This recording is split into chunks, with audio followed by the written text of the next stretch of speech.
Assalamualaikum warahmatullahi wabarakatuh. Waalaikumsalam warahmatullahi wabarakatuh. Bismillahirrahmanirrahim. Alhamdulillahi rabbil alamin. Wassalatu wassalamu ala ashrafil anbiya'i wal mursalin. Sayyidina wa maulana Muhammadin wa ala alihi wa ashabihil mujahidin at-tahirin, amma ba'du. Saudara hadirin yang saya hormati, Nabi Adam diterima taubatnya oleh Allah, kemudian dipertemukan kembali dengan Siti Hawa setelah sekian lama berpisah. Pertemuan itu terjadi di satu dataran luas, di satu padang yang luas, yang sampai sekarang dinamakan dengan Padang Arafat. Tempat para ibadah haji melakukan wukuf, yaitu puncak pelaksanaan ibadah haji. Dan pertemuan itu sendiri terjadi di atas sebuah bukit kecil yang diabadikan dengan nama Jabal Rahmah di kawasan Arafat itu. Di atas Jabal Rahmah itu ada satu monumen kecil untuk mengabadikan pertemuan Nabi Adam dengan Siti Hawa. Lalu tinggallah keduanya di permukaan bumi ini. Oleh Allah diberikan karunia keturunan yang banyak. Dan tiap kali lahir kembar. Kembarnya laki perempuan, laki perempuan, laki perempuan. Dari sinilah berkembang biak manusia. Di mana di zaman Nabi Adam perkawinannya silang. Karena tentu tidak ada manusia lain. Perkawinan silang itu artinya, kalau si A dan B, A ini laki, B perempuan, kemudian lahir kembar kedua antara C dengan D, maka begitulah yang A dikawinkan dengan D, yang C dikawinkan dengan B. Perkawinan silang. Tidak boleh perkawinan yang kembar sama di waktu dilahirkan. Nah, di antara putra-putra Nabi Adam yang kemudian juga membuat sejarah, yaitu Habil dan Qabil. Habil, saudara kembarnya namanya Labuda, perempuan. Qabil, saudara perempuannya Iklima. Menurut hukum perkawinan waktu itu harus silang. Habil harus kawin dengan Iklima dan Qabil harus kawin dengan Labuda. Tapi Qabil protes. Dia kepengen kawin dengan saudara kembarnya sendiri. Dalam arti yang sama-sama dilahirkan dengan dia, yaitu Iklima. Kenapa? Karena kebetulan rupa Iklima ini lebih cantik daripada Labuda. Protes kepada ayahandanya Nabi Adam. Apa? Saya tidak terima, saya harus kawin dengan Iklima. Tidak, Qabil, kamu harus kawin dengan Labuda. Enggak mau. Kenapa dengan Labuda? Kurang kece.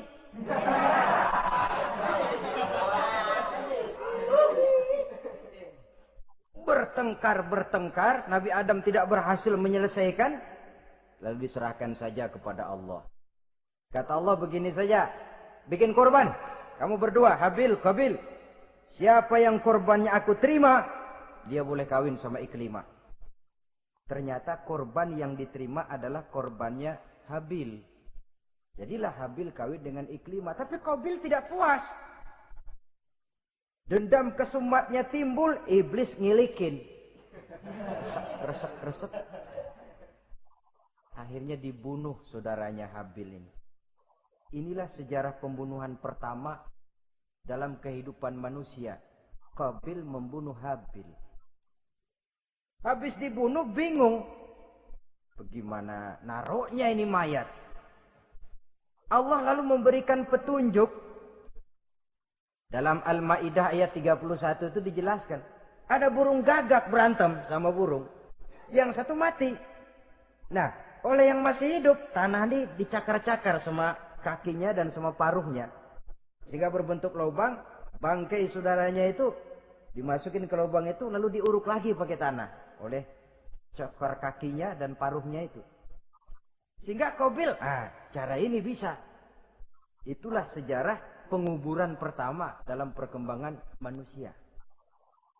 Oleh karena itu, Nabi memberikan penjelasan man sanna sunnatan hasanatan falahu ajruha wa ajru man amila biha. Wa fi riwayatin wa ajru man tabi'aha. Siapa orang yang melakukan satu kebajikan, dia akan mendapat pahala dan pahala dari orang-orang yang mengikuti kebaikannya. Misalnya saudara membentuk pengajian. Ramai pengajian saudara. 1000 orang yang datang ngaji, 1000 orang saudara dapat pahala. Sponsor kebaikan. Sebaliknya, wa man sanna sunnatan sayyi'atan falahu ismuha wa ismu man amila biha, ay wa ismu man tabi'aha. Siapa yang memulai suatu kejahatan, dia akan mendapat dosa dan dosa dari orang-orang yang melakukan atau mengikuti kejahatannya. Umpamanya saudara mengadakan pesta. Lalu dalam pesta itu terjadi segala macam maksiat. Maka seluruh maksiat yang terjadi malam itu di tempat itu, saudara ikut dapat dosanya. Kenapa? Sponsor. Tiap kali ada pembunuhan, Qabil dapat andil dosa. Kenapa? Sponsor. Tapi kalau 2 orang muslim, ini masalahnya Habil nggak ngelawan kan, dibunuh. Tapi kalau 2 orang muslim berkelahi, kata Nabi apa?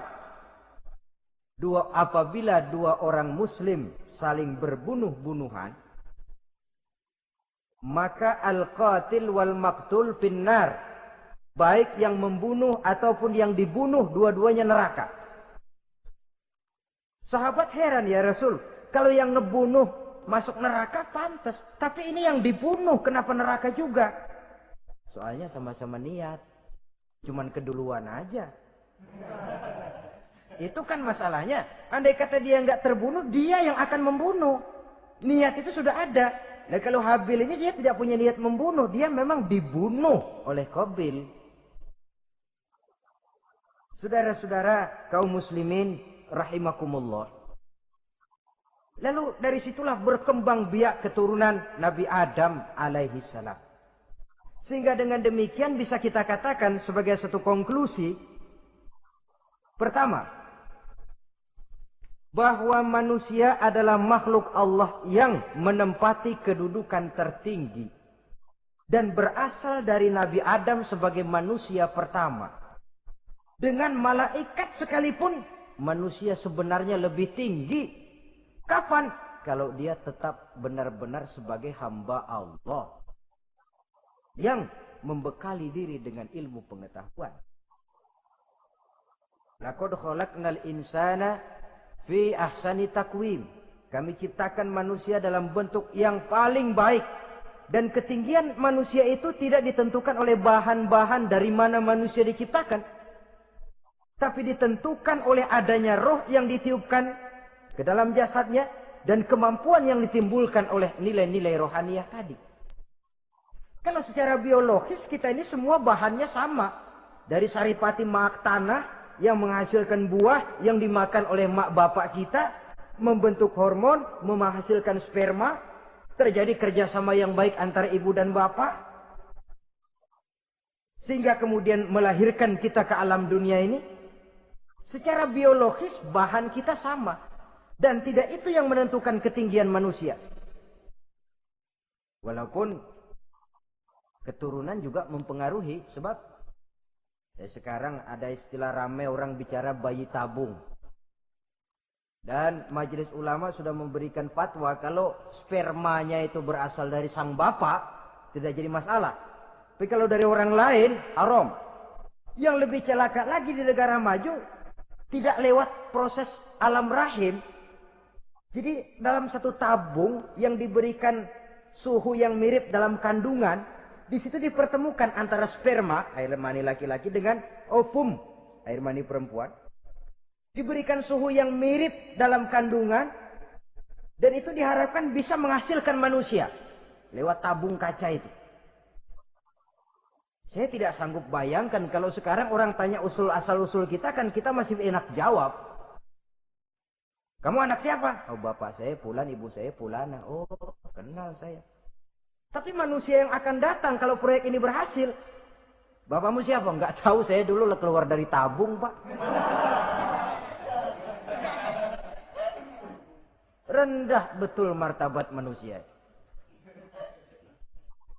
Sama saja dengan ada perempuan pernah protes, Pak, Islam itu nggak adil katanya. Kenapa? Masa dalam Islam laki-laki boleh kawin lebih dari satu, tapi perempuan nggak boleh kawin lebih dari satu. Supaya sama-sama adil, boleh dong perempuan punya laki lebih dari satu. Saya bilang, justru disitulah Islam itu hendak menjaga martabat manusia.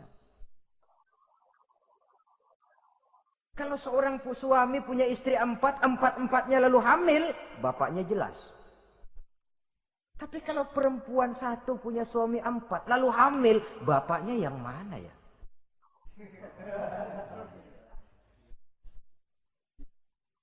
Rendah martabat manusia. Ketika si bayi lahir, ibunya lihat, ini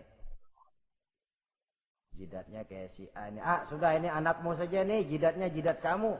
Kata antar dulu jidat saya, tapi kuping B ini nggak mau saya.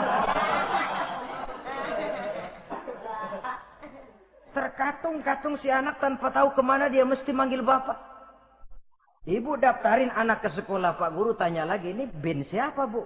Bingung lah, udah tulis Bu, bin rame-rame.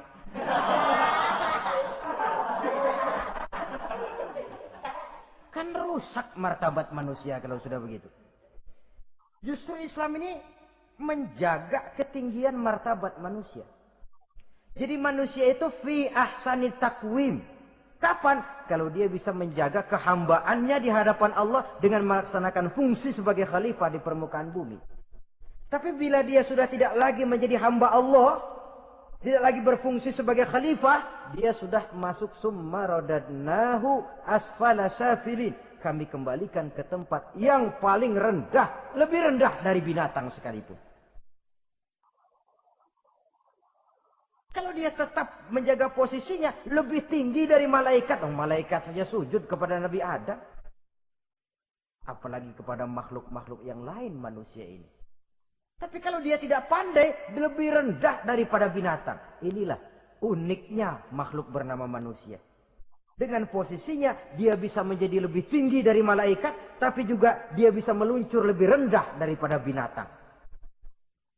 Untuk menjaga itulah diperlukan agama dalam kehidupan kita sekarang ini. Bukan cuma sebagai lipstick, tapi sebagai pedoman, sebagai way of life. Yang akan mewarnai cara kita berpikir, state of mind, rule of thinking. Cara kita memandang kehidupan ini. Diwarnai oleh nilai-nilai agama. Dengan demikian, maka manusia bukan keturunan kera. So, ada satu teori, namanya teori evolusi, yang disampaikan buat pertama kali oleh Charles Darwin. Dia mengemukakan teori bahwa perkembangan kehidupan sesungguhnya di dunia ini menunjukkan mata rantai yang utama melalui apa yang dia namakan seleksi alamiah. Mula-mula dari ikan, melalui seleksi ke amfibi. Dari amfibi ke reptil, dari reptil ke mamalia. Dari mamalia ke mamalia kecil. Dari mamalia kecil ke primat. Dari primat ke monyet. Dari monyet menjadi Homo erectus. Ini teori Darwin. Tapi dia tidak jelas-jelas mengatakan bahwa manusia keturunan monyet. Hanya seketurunan. Seketurunan kan tidak berarti keturunan. Begini saja. Toyota Kijang sama Toyota Corolla itu seketurunan. Tapi Corolla dengan Kijang kan lain. Cuma seketurunan. Dalam arti sumbernya sama. Makhluk yang tidak tahan seleksi alam, oleh udara yang sangat dingin, perkembangan cuaca yang sangat panas, gempa bumi dan sebagainya, seleksi alam dia namakan, hilang, musnah dari peredaran. Seperti ada binatang raksasa itu dinosaurus, sekarang kan cuma tinggal dongeng saja, tinggal nama atau kerangka. Itu oleh seleksi alam dia nggak lulus, hilang. Yang bertahan, yang lulus seleksi alam. Manusia walaupun kecil yang lulus seleksi alam ini. Biar dihantam gempa bumi, angin topan, tetap aja ngejedok. Nah, teori Darwin ini, teori evolusi ini didukung dan dibuktikan oleh peninggalan fosil atau binatang dan tumbuhan yang hidup dan mati selama perkembangannya. Dari bentuk organik pertama hingga pendahulu terdekat daripada manusia. Tapi ada satu kelemahan dari pokok daripada teori evolusi ini. Pertama, garis perkembangan dari Homo erectus, yakni manusia jalan tegak, semacam gorilawi itu, sampai kepada manusia mutaakhir masih belum menentu. Artinya, okelah, kalau manusia seketurunan dengan kera, batas antara manusia yang wujud sekarang dengan manusia purba itu apa? Yang menjadi penghubung. Monyet tidak mungkin. Ini dianggap mata rantai yang hilang. Missing link namanya dalam istilah ilmiahnya. Dan ini masih dicari sampai sekarang. Kalau pendahulu terdekat manusia mutaakhir ini manusia purba. Katakan Homo erectus. Manusia jalan tegak. Lalu generasi sudah itu sebelum berbentuk manusia apa? Ternyata sampai sekarang masih ada missing link. Mata rantai yang hilang. Lalu yang kedua, teori evolusi berhenti kepada manusia mutaakhir. Kalau memang kita manusia sekarang ini hasil evolusi, tentu kita akan terus berevolusi lagi. Dan akan jadi apa kita nanti? Ternyata sudah ribuan tahun manusia tetap manusia begini-begini aja. Tidak berevolusi kita ini. Apa lalu matanya jadi cuma satu di tengah? Hasil evolusi kan tidak. Tidak berevolusi. Jadi kembali kepada Quran. Manusia pertama adalah Nabi Adam. Dan manusia-manusia berikutnya keturunan daripada Nabi Adam. Dan bukan hasil evolusi daripada monyet. Juga tidak akan berevolusi kemana-mana. Kalau demikian benarkah teori evolusi? Untuk mengatakan mutlak benar bukan wewenang kita. Untuk mengatakan salah total, juga kebenaran ilmu adalah relatif sebagai relatifnya daya pikir manusia. Di samping dia harus membuktikan kebenarannya, maka kebenaran ilmiah adalah kebenaran yang relatif dan temporer. Contoh kecil saja. Dulu orang berteori bahwa bagian yang terkecil dari satu benda namanya molekul, kan begitu? Molekul ini nggak bisa dibagi-bagi. Bagian yang paling kecil dari satu benda namanya molekul.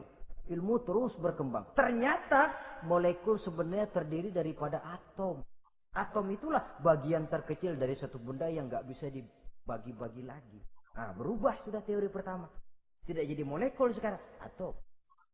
Belakangan rupanya atom masih tersusun dari partikel-partikel. Partikel inilah bagian yang terkecil dari satu benda. Berubah lagi sudah. Dan tidak mustahil akan ada penemuan bahwa partikel pun masih bisa dibagi-bagi lagi. Begitu juga dengan teori evolusi ini. Sehingga beberapa ahli semacam Dr. Charles Oxnard, Dr. Jane Paul Hallett dari Chicago dan California, mereka sudah membantah teori evolusi ini. Namun masalah paling pokok dari kita ialah kita diciptakan oleh Allah berasal dari Nabi Adam alaihi salam. Nabi Adam diciptakan dari tanah. Dan kita bukan hasil dari evolusi, juga tidak akan berevolusi. Nah, lalu kepada makhluk bernama manusia diberikan fungsi sebagai khalifah di permukaan bumi ini. Ini yang dulunya malaikat protes. Sebagai khalifah, tugas kita apa? Khalifah Allah di muka bumi. Menerjemahkan sifat Allah sesuai dengan batas-batas kemanusiaan kita. Allah Maha Pengasih. Berusahalah kita pengasih kepada makhluk sesuai dengan batasan manusiawi kita. Allah Maha Menolong. Ringan tanganlah kita menolong orang yang memerlukan sesuai dengan batas kemampuan kita. Fungsi khalifah. Untuk bisa berfungsi sebagai khalifah secara baik, kita harus mempunyai modal yang dinamakan ilmu pengetahuan. Dan Islam sangat menggalakkan itu. Jauh dulu 14 abad yang lalu dari desa kecil yang bernama Mekah yang peta belum muat, orang di dunia belum kenal, sudah keluar seruan utlubil ilma walau bisin, tuntutlah ilmu walaupun di negeri Cina. Ngomong Cina di Mekah. Padahal Mekah waktu itu belum masuk peta, belum dikenal orang. Sudah ada revolusi ilmu dan budaya. Belajar walaupun harus nyebrang ke negeri Cina. Lalu ada lagi misalnya alimu auladakumus sibahata warrimayah, kata Nabi, ajarkan anakmu renang dan lempar lembing, lempar cakra, olahraga. Satu tanda Islam agama masa depan. 14 abad yang lalu di Saudi Arabia, Nabi mengajarkan ajari anakmu berenang. Kalau Islam agama untuk orang Arab saja, mau berenang di pasir. Tapi wawasan pandangannya luas. Bahwa Arab sebagian besar memang Islam, betul. Tapi Islam bukannya Arab, itu juga jelas. Sepanjang kita masih menjadi khalifah Allah, maka sepanjang itu kita fi ahsani taqwim. Nah, sebagai khalifah Allah kita bertugas membudidayakan alam ini. Kita kadang-kadang terlalu. Ada ayat, wa ma min dabatin fil ardi illa 'ala Allahi rizquha. Semua yang melata di muka bumi dijamin rezekinya oleh Allah. Ayat itu betul. Hak karena datang dari Allah. Bahwa rezeki disediakan di muka bumi, memang. Tapi rezeki itu tidak turun begitu saja laksana jatuhnya embun di waktu pagi. Kita harus berusaha. Dan usaha manusia mencari rezeki lain dengan ayam. Kalau ayam dari tahun atu. Jadi rezekinya tuh modalnya cuma ceker patok.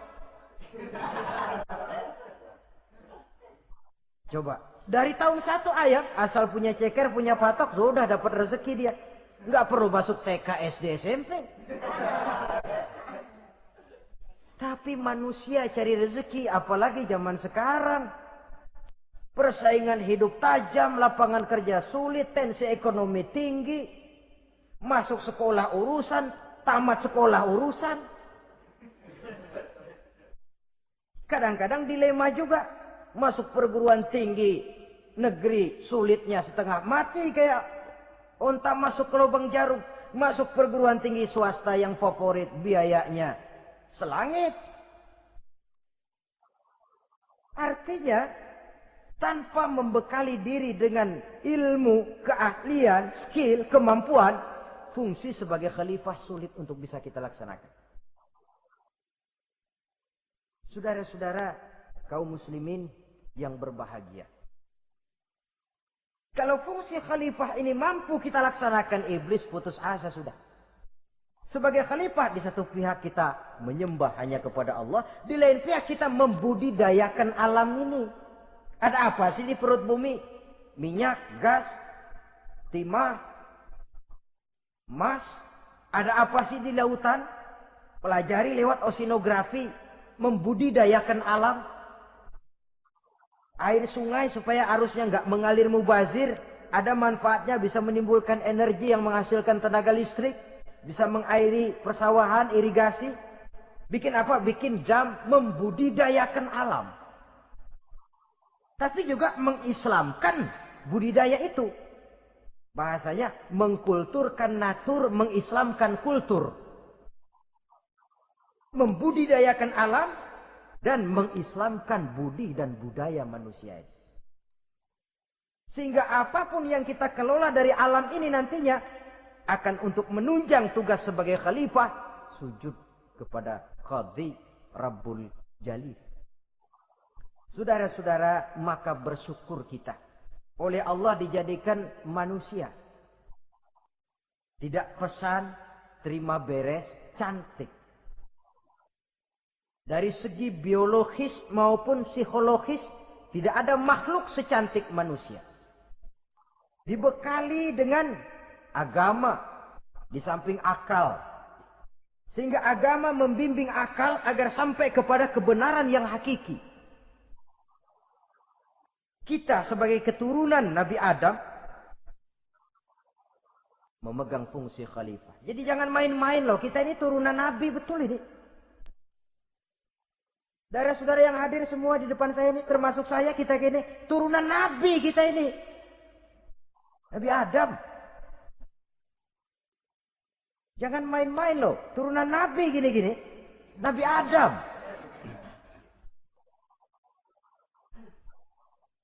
Sayang kalau posisi yang tinggi kita tidak melaksanakan fungsi yang tinggi. Sayang betul. Sebab itu manusia harus adil kepada dirinya dalam arti menjaga diri dari sesuatu yang bisa menghancurkan ketinggiannya dalam pandangan Allah. Jadi kalau kita sudah lemparkan diri ke meja judi, hanyutkan diri ke tempat mabuk, hancurkan diri di tempat maksiat, itu sudah tidak adil kepada diri sendiri. Tidak bisa menjaga ketinggian yang diberikan Allah kepada kita. Dikasih baju bersih, dicemplungin di comberan, diinjek-injek lagi. Kita ini diciptakan fi ahsani taqwim. Masa mau turun berbuat seperti binatang itu makhluk rendah? Masa mau mengikuti tipu dayanya iblis, dia sudah proklamasikan bahwa itu musuh bebuyutan kita? Innahu lakum aduwwum mubin. Setan musuhmu yang jelas dalam segala bentuknya. Saudara-saudara, untuk berfungsi sebagai khalifah ini sekali lagi, bekali diri dengan ilmu pengetahuan. Dan ilmu itu di zaman kita sekarang tentu kalau Nabi Adam diajari langsung oleh Allah, wa 'allama Adam al-asma'a kullaha. Lah kalau kita mau nunggu Tuhan ngajarin, geblek terus. Ya tidak mustahil Allah memberikan ilmu yang disebut ilmu laduni ya. Transfer. Langsung Allah memberikan kepada seorang hamba, membukakan pintu hatinya. Tapi bukan potongan kayak kita yang dapat ilmu laduni macam begitu. Satu contoh. Menurut ceritanya, Hadratus Syekh Kiai Hasyim Asy'ari itu kan ngaji beliau kepada Kiai Khalil. Bangkalan, Madura. Kiai Khalil nih, Bali. 2 tahun. Berguru di sana, nggak diajarin apa-apa. Cuma kalau pagi nyari rumput. Tiap hari 2 tahun akhirnya. Hadratus saya bilang, Kiai saya kapan diajari? Sudah Hasyim kau pulang saja. Insya Allah kau alim. Gitu aja pulang jadi orang alim. Ya di samping terus beliau belajar ke Mekah. Kita harus melalui proses belajar. Ini untuk menunjang tugas kekhalifahan kita. Sebagai hamba Allah dan sebagai khalifah Allah di permukaan bumi. Sehingga 2 tugas ini bisa kita laksanakan dengan sebaik-baiknya. Menjaga martabat manusia sebagai makhluk yang mulia. Dan keturunan dari Nabi Adam alaihissalam. Saudara-saudara, ini sajalah pembicaraan kita kali ini. Terima kasih banyak atas segala perhatian. Mohon maaf atas segala kekurangan. Usikum wa nafsi bitaqwallah. Aqulu qawli hadza. Wassalamualaikum warahmatullahi wabarakatuh.